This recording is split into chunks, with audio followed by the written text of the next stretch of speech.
Selamat datang ke channel Kucong dan hari ini kita akan sambung untuk bab 6 itu tingkatan 5 di mana kita akan tumpukan perhatian kepada subtopik yang kedua iaitu 6.2 graf fungsi sinus, cosinus dan tangent.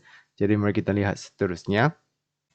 Jadi untuk video kali ini kita akan bincangkan ciri-ciri graf fungsi trigonometri iaitu y sama dengan sin x, y sama dengan cos x dan y sama dengan tangent x bagi sudut antara 0 darjah sampai 360 darjah.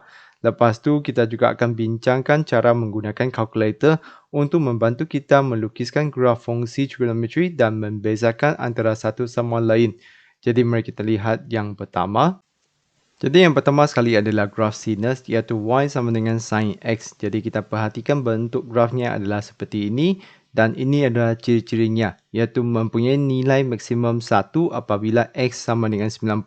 Maksudnya apabila x tu 90 darjah, sin 90 itu menghasilkan nilai y-nya iaitu 1.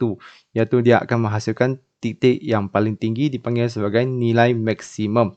Dan akan menghasilkan nilai minimum pula negatif 1 apabila x-nya sama dengan 270. Jadi untuk bahagian ni sebenarnya kita tak perlu hafal lah. Nanti saya akan tunjukkan macam mana kita gunakan kalkulator untuk hasilkan jawapan ni. Iaitu kita hanya perlu tekan sin. Jadi cari sin dalam kalkulator tu 90. Dan kita tekan kalkulator tu kita dapat ni sama dengan 1. Jadi di sini kita boleh isi ke dalam jadual tu lah. Sin 90 tu adalah 1. Dan untuk nilai minimum pula negatif 1, kita hanya perlu tekan sin 270 dan kita tekan kalkulator, kita dapat ni adalah negatif 1. Jadi di sini kita dapat 2 titik sudah. Selepas tu dia akan meminta spaksi x pada x sama dengan sifar 180 dan 360 juga dipanggil sebagai pintasan x lah. Iaitu semasa nilai itu kita akan dapati grafnya akan melalui paksi x. Jadi ini adalah bahagiannya. Jadi untuk akhir sekali adalah meminta paksi y pada y sama dengan sifar. Jadi perhatikan apabila sin sifar tu dia juga berada di paksi x dan paksi y. Jadi daripada ciri-ciri yang kita bincangkan tadi, kita juga dapat sin sifar tu adalah sifar, sin 180 tu sifar dan sin 360 tu sifar. Jadi ini adalah nilai yang kita dapati daripada ciri. Tapi sebenarnya kita juga boleh dapatkan nilai itu apabila kita tekan dengan kalkulator. Contohnya kita boleh tekan sin sifar. Jadi kita boleh tekan sama dengan kita dapat sifar juga. Jadi kita tekan sin 180. Jadi kita dapat sifar juga. Dan sin 360 kita tekan, kita juga akan dapat sifar. Jadi 5 titik ini adalah titik yang paling penting untuk kita plotkan graf sinus ni. Di sini sebenarnya kita ada fungsi khas daripada calculator Classwiz ni. Kita pergi ke menu dan kita akan gunakan satu fungsi dipanggil sebagai spreadsheet, iaitu kita akan pergi ke sebelah ni iaitu 8 lah. Dipanggil sebagai spreadsheet yang seperti Excel tu. Jadi saya akan masukkan nilai sudut dahulu iaitu sifar. Lepas tu 90, 180 dan 270 dan akhir sekali adalah 360. Jadi kita akan ada 5 nilai itu. Selepas tu saya akan pergi ke kolom seterusnya. Jadi atau lajur seterusnya. Dan saya akan masukkan formula. Dan macam mana nak masukkan formula tu? Anda tekan option. Lepas tu tekan 1. View formula. Dan formula kita tu kita akan gunakan sin lah. Jadi di sini tekan sin. Lepas tu kita akan ambil nilai daripada lajur pertama atau kolom pertama tu. Jadi tekan option. Tekan grab untuk kita ambil nilai daripada kolom pertama tu. Jadi kita perlu dua nilai itulah. Iaitu kita perlu tahu kolom pertama tu adalah sifar. Selepas tu dia sampai mana?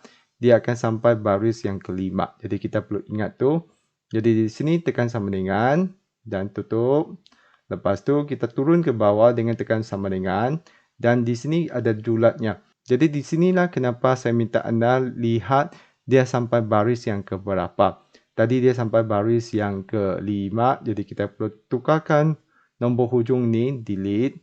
Tukarkan dengan 5. Tekan sama dengan. Dan di sini kita tekan sekali lagi. Nilai yang kita dapat tu adalah sama seperti jadual kita lah. Iaitu di sini, kalau tak nampak tu saya buka besar sikit. Jadi kita nampak nilai yang kita dapat tu memang nilai yang kita tekan satu-satu tadilah. Jadi kalau kita gunakan calculator classes tu, kita boleh dapatkan nilai tu dengan sekaligus. Nah, jadi di sini kalau saya tekan seterusnya, kita akan bandingkan pada sin sifar tu adalah sifar, pada sin 90 tu dia adalah 1, sin 180 tu adalah sifar, sin 270 tu adalah negatif 1, dan kalau kita turun ke bawah, sin 360 tu adalah sifar. Jadi kita boleh gunakan calculator tu untuk membantu kita tentukan nilai-nilai ini untuk membantu kita plotkan graf sinus ni. Seterusnya kita lihat graf cosinus pula, y sama dengan cos x. Jadi perhatikan kita ada nilai-nilai y tu yang berbeza daripada graf sinus tu. Jadi di sini kita ada nilai maksimum tu 1 apabila x yang sama dengan sifar dan juga 360 darjah. Dan lepas tu nilai minimumnya negatif 1 apabila x tu sama dengan 180 dan memintas paksi x pada 90 dan juga 270. Memintas paksi y tu pada y sama dengan 1. Jadi di sini kita sebenarnya tak perlu ingat sebuah nilai ni lah. Kita cuma perlu gunakan calculator untuk bantu kita. Jadi nilai yang penting di sini sama seperti graf sinus tu, kita hanya perlu tentukan cos theta bagi 5 sudut ini. Jadi di sini kita boleh gunakan jadual yang sama seperti tadi. Kalau kita nak gantikan lajur kedua ni pun boleh, atau kita pergi ke lajur ketiga pun boleh. Jadi di sini saya pilih untuk pergi ke lajur baru lah, supaya kita boleh buat perbandingan nanti. Jadi kita pergi ke lajur ketiga, lepas tu kita masukkan formula kita. Jadi tekan option, lepas tu view formula, tekan 1 dan kita tekan cost. Dan di sini kita perlu gunakan nilai yang pada lajur pertama tu. Jadi kita pergi option, tekan nombor 2 grab. Lepas tu kita gunakan arrow ni untuk pergi ke lajur yang pertama. Lepas tu tekan sama dengan, tutup kurungan, turun ke bawah. Dan kita perlu masukkan julat kita, iaitu dia sampai baris yang ke-5. Jadi delete, masukkan 5, tekan sama dengan. Dan kita akan dapat nilai-nilai ini. Jadi sekali lagi saya buka ni untuk anda lihat. Jadi kita punya jadual untuk lajur ketiga tu adalah pada cos sifar tu adalah 1. Jadi kita isikan 1. Lepas tu yang kedua tu adalah pada cos 90 tu sifar. Pada cos 180 tu negatif 1. Pada cos 270 tu juga. Dan akhir sekali adalah 1. Jadi di sini adalah sama seperti apa yang ditunjukkan daripada graf kita lah. Iaitu pada cos sifar tu dia dapat y1. Dan pada cos 90 tu dapat sifar. Pada cos 180 tu negatif 1. Pada cos 270 tu sifar lagi. Pada cos 360 tu dapat 1. Jadi sebenarnya kita tak perlu hafal lah. Kita cuma perlu gunakan calculator tu untuk membantukan kita tentukan nilai sin atau cos bagi 5 sudut ini. Lepas tu kita boleh lukiskan sendirilah. Biasanya soalan tu akan minta kita lukis atau bezakan graf tu adalah graf untuk nisbah trigonometri yang mana satu. Jadi mari kita lihat akhir sekali iaitu tangent. Jadi untuk graf tangent pula, y sama dengan tangent x tu, kita perhatikan nilai maksimumnya ialah infinity iaitu ke tak terhinggaan. Dan nilai minimumnya juga adalah infinity cuma dengan tanda negatif lah. Lepas tu memintas paksi x tu pada x sama dengan sifar 180 dan 360. Dan memintas paksi y tu pada y sama dengan sifar. Dan akhir sekali adalah nilai tangent 90 darjah dan tangent 270 darjah tu tidak tertarif. Tidak tertarif tu maksudnya dia adalah infinity lah. Jadi perhatikan di sini kita tidak dapat lagi tentukan 5 sudut saja. Sebab pada 5 sudut ni ada sudut yang tidak tertakrif. Jadi di sini kita perlu tentukan dengan gunakan 45 darjah. Jadi di sini kita perlu tekan untuk hilangkan jadual ni. Jadi macam mana kita hilangkan? Kita delete kita punya memory. Jadi kita tekan shift 9, lepas tu 3, tekan sama dengan dan AC. Nah, jadi kita balik kepada asal. Lepas tu kita buka lagi spreadsheet untuk kita buka jadual yang baru. Jadi tekan menu, tekan 8. Jadi di sini kita masukkan kita punya sudut tu daripada sifar. Lepas tu tekan sama dengan. Lepas tu 45, tekan sama dengan. 90, tekan sama dengan. 135, tekan sama dengan. 180, tekan sama dengan. 225, tekan sama dengan. 270, tekan sama dengan. Dan 315 tekan sama dengan. Dan ingat di sini sebenarnya selangnya adalah 45 darjah lah. Cuma yang kita kena tekan lebih banyak sikit sebab kita ada nilai yang tak tertarif tu. Jadi lepas tu pergi ke baris kedua.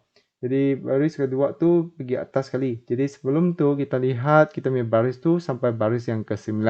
Sebab kita nanti kena masukkan ke dalam julat tu.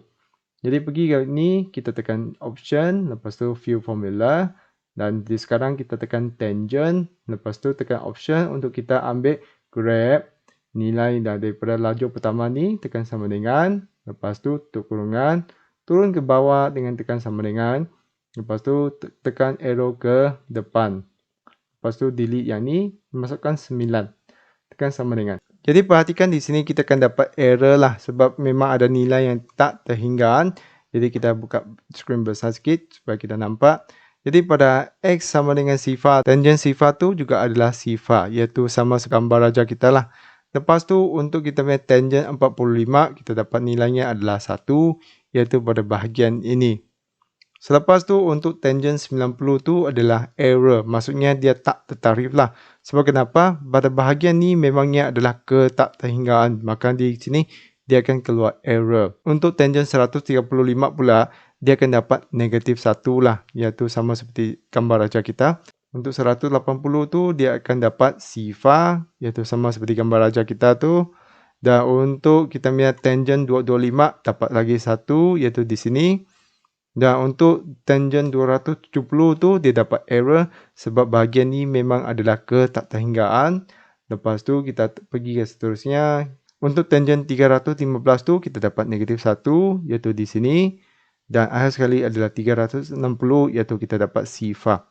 Jadi sebenarnya kita tak perlu hafal ciri-ciri bagi graf tu lah. Jadi kalau kita ditanya soalan macam ni semasa ujian tu, jangan panik. Kita cuma perlu gunakan calculator untuk membantu kita tentukan nilai-nilai sudut ni untuk sesuatu nisbah trigonometri itu. Jadi kita hanya gunakan calculator untuk membantu kita carikan nilai untuk nisbah trigonometri untuk sesuatu sudut tu. Jadi untuk graf sinus dan cosinus tu kita sebenarnya hanya perlu tentukan nilai nisbah trigonometri untuk 5 sudut saja iaitu sifar, 90, 180, 270 dan 360. Manakala untuk tangent pula, kita terpaksa tentukan lebih banyak nilai sudut tu sebab ada nilai tangent yang tak tertarif tu. Jadi kalau tak tertarif tu, kemungkinan besar kita tidak dapat plotkan pada graf kita. Contohnya adalah tangent 90 dan tangent 270. Maka kita perlu carikan nilai nisbah trigonometri itu atau nilai nisbah tangent untuk lebih banyak sudut supaya kita dapat plotkan graf tu. Jadi begitu saja untuk video kali ini iaitu kita meneroka apakah ciri-ciri graf bagi sesuatu nisbah trigonometri dan macam mana kita gunakan calculator untuk membantu kita membezakan antara satu sama lain atau membantu kita melukiskan graf tersebut. Jadi begitu saja untuk video kali ini. Kalau rasa video Cikgu Chong ni membantu, jangan lupa untuk tekan like dan subscribe channel Cikgu Chong. Jadi itu saja untuk kali ini. Sekian terima kasih. Kita jumpa lagi.